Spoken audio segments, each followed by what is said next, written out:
1944, and on the Eastern Front, Hitler's forces were being pushed back towards the German border.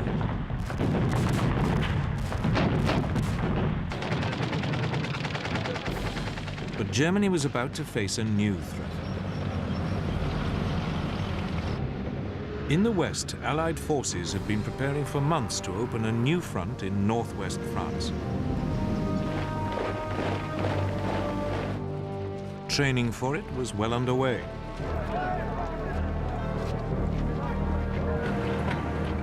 But it was an attack Hitler had long been expecting. His problem was knowing when, and above all where, it would come.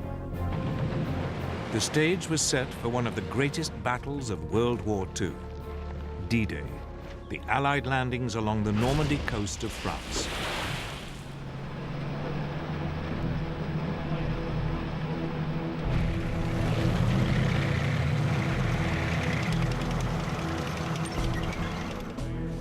Since the early years of the war, Britain's Prime Minister, Winston Churchill, had always been certain that at some point an Allied invasion of Northern Europe would be necessary.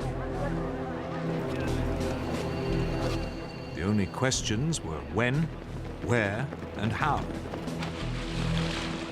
To test the waters, British forces had already mounted a number of practice operations.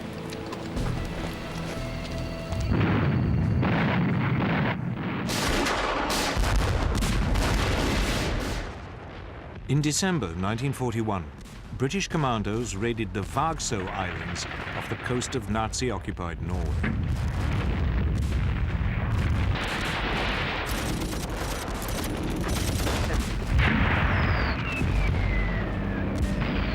It was an attempt to probe German defenses and tie down Hitler's troops in the north.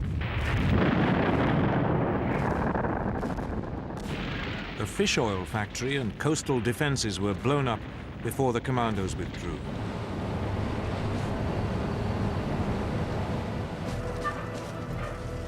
Eight months later, Canadian and British troops were sent in to mount a more ambitious raid on the French port of Dieppe.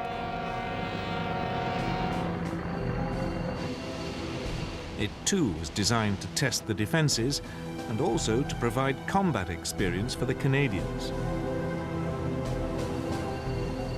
But this time, it was a catastrophe.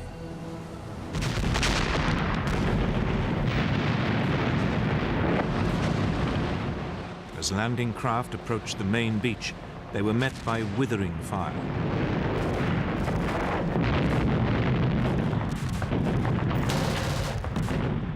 Those troops that made it ashore were immediately pinned down. Behind them, the supporting tanks became bogged down in the shingle.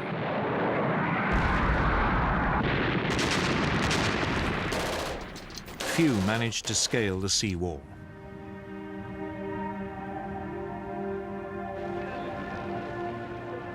Over 3,000 Allied soldiers were killed or taken prisoner. Britain had learned an important lesson. Never attempt a direct assault on a German-occupied port.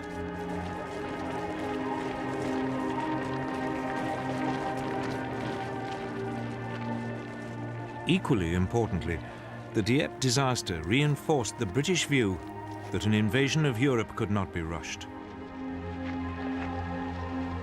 Churchill understood it would require careful planning.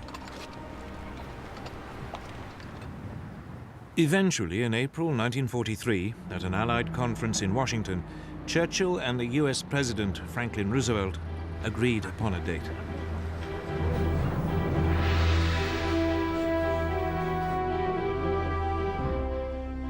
D-Day, or Operation Overlord as the seaborne invasion of France was formally called, would take place in the summer of 1944. But by now, the Germans were preparing for it in earnest. Since the winter of 1941, they had been building an Atlantic wall.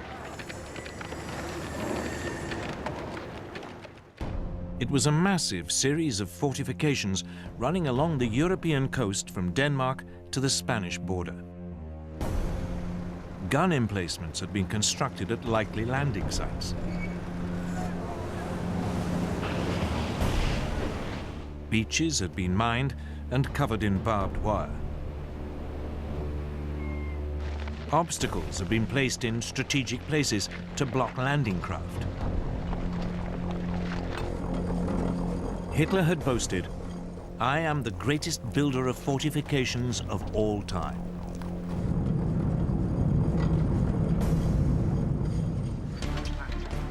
In the summer of 1942, in the wake of the Dieppe attack, work on the Atlantic Wall had been stepped up. Hitler had also ordered an increase in troop numbers in the region. The German overall commander in the west, Field Marshal Gerd von Rundstedt, had been given 15 further divisions.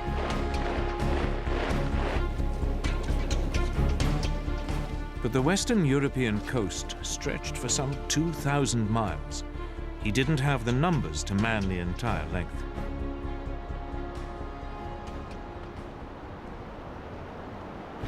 Von Rundstedt faced a difficult decision. Where should he position his overstretched forces to maximize their effect? The question led to bitter arguments inside the German leadership. Von Rundstedt proposed holding a large force of panzers in reserve northwest of Paris. He could then send it in against an invasion once he knew where it was happening.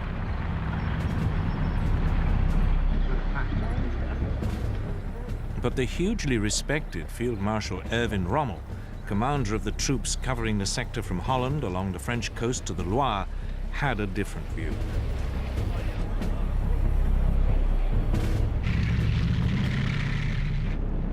Rommel's concern was Allied air power. He'd seen it firsthand when he'd fought the British in North Africa, and it had left a profound impression. He feared that any counterattack would be broken up by Allied aircraft long before it could go into action.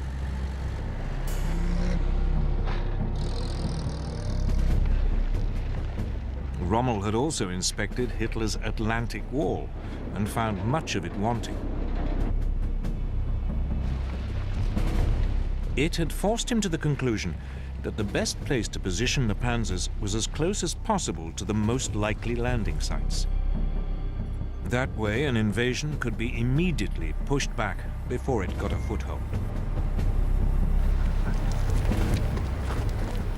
Hitler compromised. Rundstedt was given a small force he could hold in reserve, though Hitler himself would have the final say as to when it could be used. The rest of the additional troops was scattered along the entire Atlantic seaboard, in accordance with Rommel's wishes.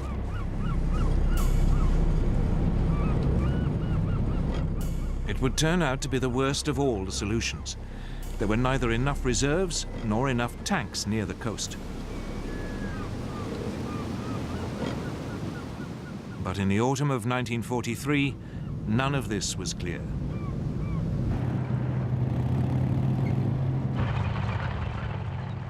In Britain, the Allied planners were also grappling with the problem of location. Where was the best place to land? Their chief planner, General Frederick Morgan, quickly realized there were two principal options: the Pas-de-Calais and Normandy.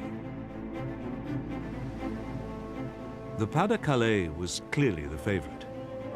It offered the shortest sea crossing, and it offered the shortest and most direct way to Germany. But it was also the most obvious route, and Morgan was sure the Germans were expecting it.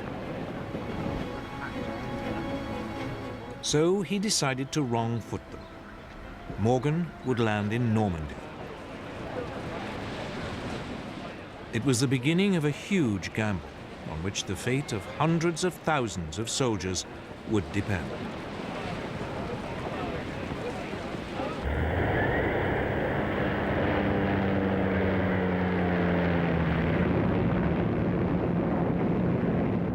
In the autumn of 1943, Allied photo reconnaissance aircraft swept over the beaches of northern France. It was part of a huge planning operation for the seaborne invasion of Europe. The fortifications of the Atlantic Wall were monitored by the French resistance. Men crept ashore to collect sand samples to test whether armored vehicles could be landed.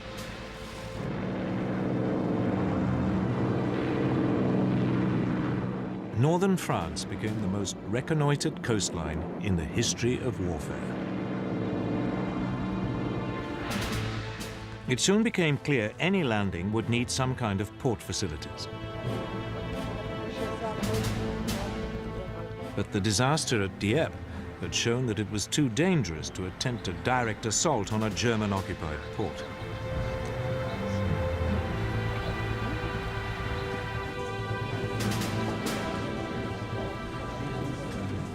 Britain's planners were forced to come up with an ingenious alternative.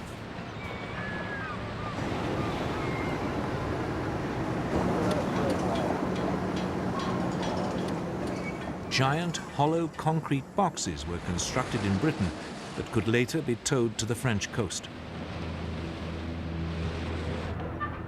There they would be sunk to form an artificial harbour.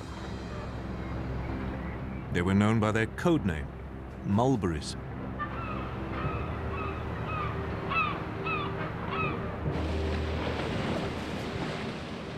The mulberries would be supplied with fuel by a pipeline unwound from giant reels and dropped on the seabed. It would run for 100 miles.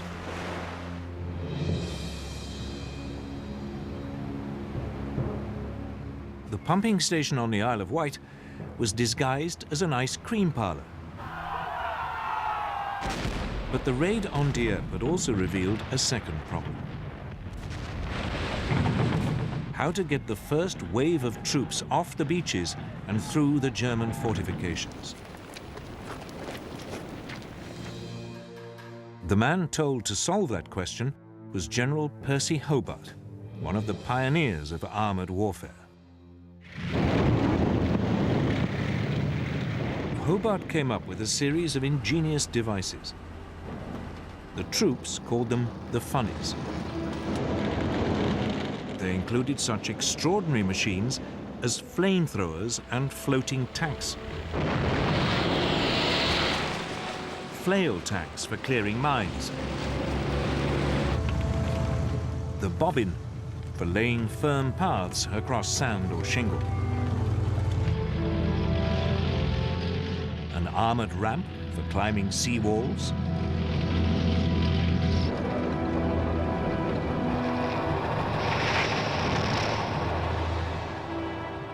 The fascine carrier for tackling ditches.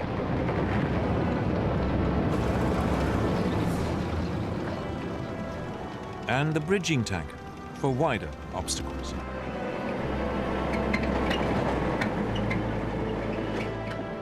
That left just one problem: how to stop the Germans rushing in overwhelming reinforcements before the Allies had established a foothold.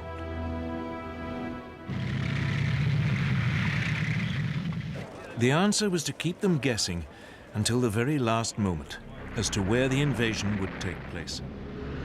Operation Bodyguard was a massive and complex deception campaign.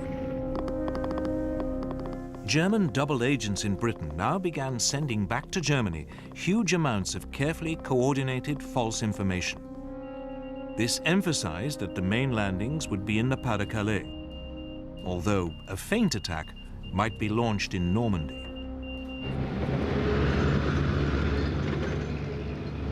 To muddy the waters still further, the Allied military created a fictitious army unit, the so-called 1st US Army Group, or FUSAG. It was stationed, very obviously, in Kent, bang opposite the Pas-de-Calais.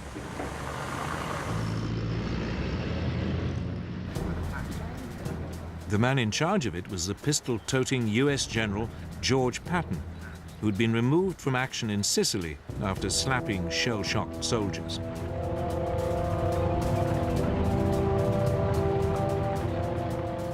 Patton was rated by the Germans as the Allies' best attacking general, just the man they expected to command the invasion of Western Europe. Basher 5-2, this is Basher 1-1 on Alpha. Radio transmissions mimicked the wireless traffic of an army. For the benefit of any Luftwaffe reconnaissance aircraft flying over Britain, the fields of Kent were filled with inflatable tanks and carefully faked track marks.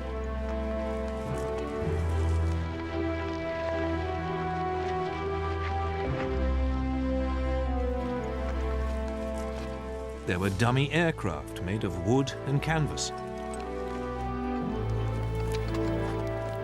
Harbors along the Kent coast were filled with dummy landing craft.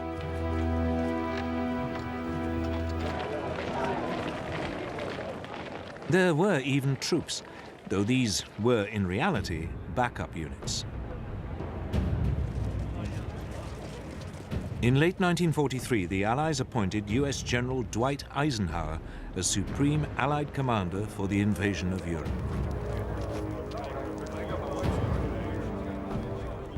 British General Bernard Montgomery would be in overall command of the initial assault troops.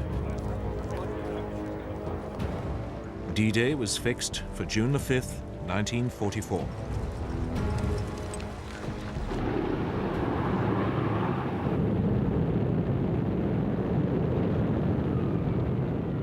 Two months before the landing, Eisenhower launched an elaborate air offensive to disrupt German links to the coast.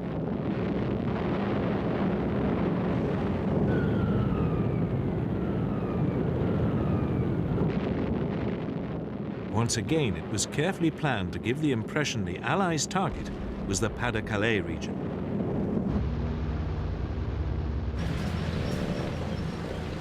As the date of the invasion approached, Allied troop numbers in England reached over 2 million. They were supported by more than 3,000 tanks and 12,000 aircraft. The Germans were well aware an invasion was imminent. But they had been completely taken in by the Allies' phony preparations in Kent and were convinced the most likely landing spot was the Pas-de-Calais.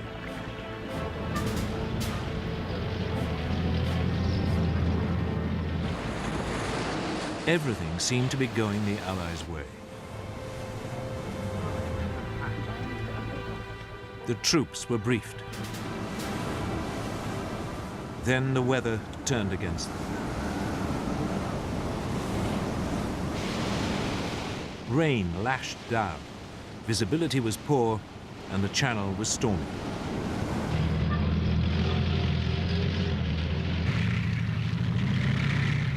Nevertheless, on June the 4th, 1944, the assault troops boarded their landing ships and the armada of more than 5,000 vessels set sail.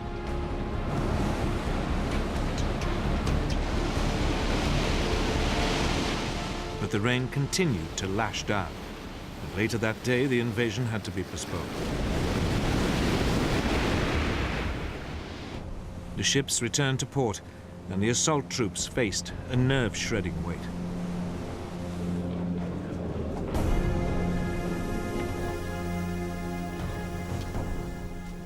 Early the next morning, the military leadership met again. The naval commanders were keen to go ahead. But the air chiefs were doubtful. They worried the visibility would still be too poor to provide effective air support. After a long silence, Eisenhower looked up. "Let's go," he said.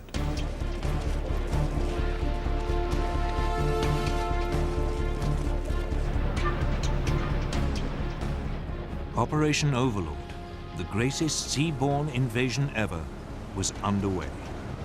D-Day had begun.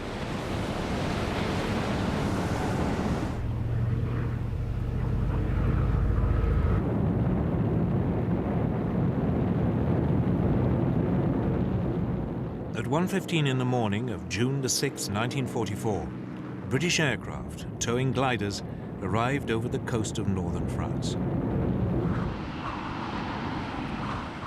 Then the gliders were released and plunged down to capture vital bridges over the Caen Canal in eastern Normandy. The Allies had launched their great gamble to invade Hitler's empire in Western Europe.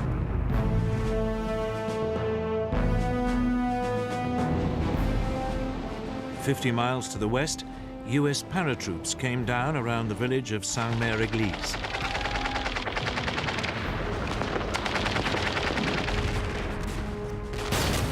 There was a fierce firefight.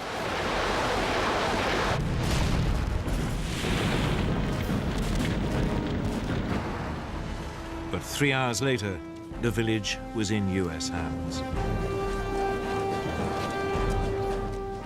One of the most crucial battles of World War II was underway.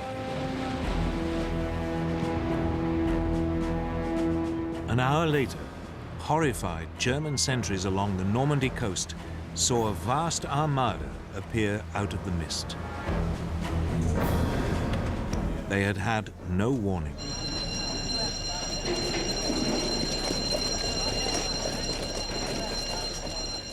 The Allied fleet had sailed under cover of darkness. Moreover, Allied countermeasures had confused the German radar into believing the main weight of the attack was approaching the French coast further east at the Pas-de-Calais.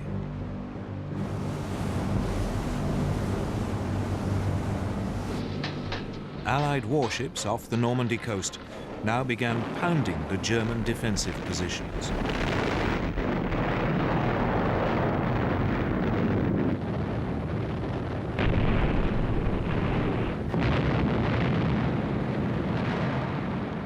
Wave after wave of aircraft swept overhead.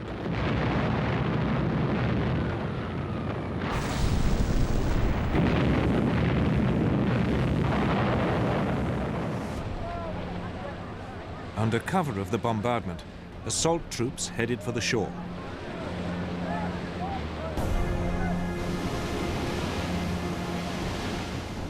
But as they closed in, German artillery and machine guns opened fire.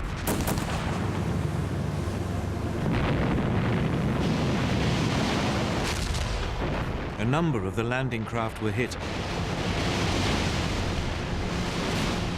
Others fell foul of underwater obstructions. But at 6:30 in the morning, the first waves of troops hit the beaches.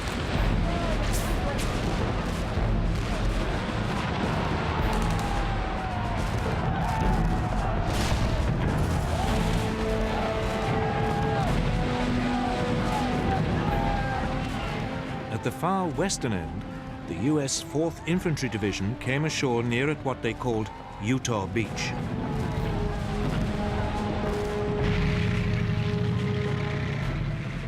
Within 2 hours, it was linking up with the US paratroopers who'd landed at Saint-Mère-Église.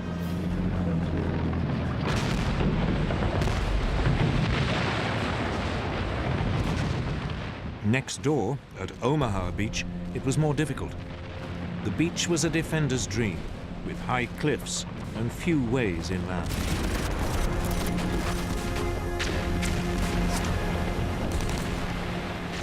As the US 1st Infantry Division waded ashore, they were mown